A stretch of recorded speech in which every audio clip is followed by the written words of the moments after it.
You can tell anybody who's been in a trade union, the working classes are busy working. That's what they do, right? Unfortunately, the chattering classes are busy not working. And so they tend to dominate the organisations that working people are in times of quietness. Now, the working classes are going to move on to the stage now. Margaret Thatcher were right. There is no alternative. Every union official will tell you they would rather win a dispute by writing a letter. Yes. They would rather do that. Nobody likes the hard work. Anybody who likes going on strike has never done the hard work. It is extremely stressful, it's extremely hard, and it puts tremendous stress on families. But people who run our unions haven't done it. They don't know about doing it.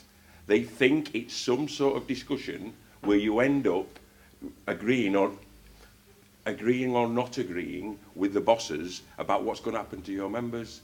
Every meeting you go into when you've been on the shop floor, you know, the problem in Rochdale for Gordon Brown, I'll tell you now, the most people I know weren't bothered about what the woman said to Brown or Brown's reaction. They were bothered that he couldn't talk to working people, because that's what shop stewards do every day of their life. If you can't talk to a 66-year-old care worker in Rochdale, what chance have you got in front of 100 bin men or 100 gardeners or 100 sewage workers? You will be eaten alive. And that is the issue. The rank and file have to come, because only them are capable of representing people.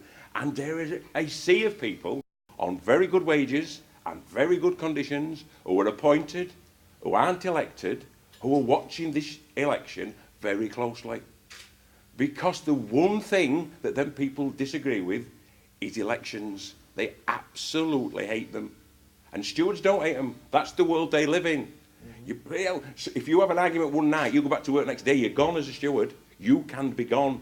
And they don't want to live in that world. And part of my campaign, apart from a workers' wage, is regular elections of all officials, which is one of the things the AUEW got a proud record on, regular election of officials. And we've got to return to it.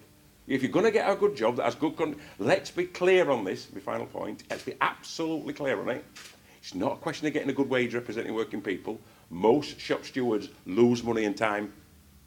They do. They lose their career, they lose their family life, they lose money, they lose opportunity, they don't go on holiday, and they suddenly wake up one morning and the kids are adults. That's what happens to shop stewards, and that's the two choices the members have got. They get somebody of them to represent them, or the political class will try to prevent that from happening. And let's be absolutely clear, I like using this point because it cheers me up, on the Russian billionaire ship, right, on the Russian billionaire ship, when there was Osborne there and Mandelson the other year, you want to know what it was really about. What it was really about was Mandelson wishes he were rich enough to be on that ship.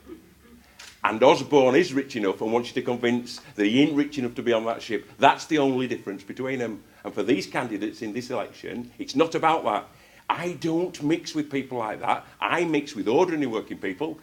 It's like Tommy Cooper used to say, I like kids, I used to be one. Well, I am a working person, and that's who I want to represent, and I want to walk into the pub or the library or the cinema, face those people and say, your terms and conditions are the same now as they were 3 years ago. We did that. That's what it's about, and that's what the people who earn the big bucks don't want it to be about, because they're very all right, thank you very much.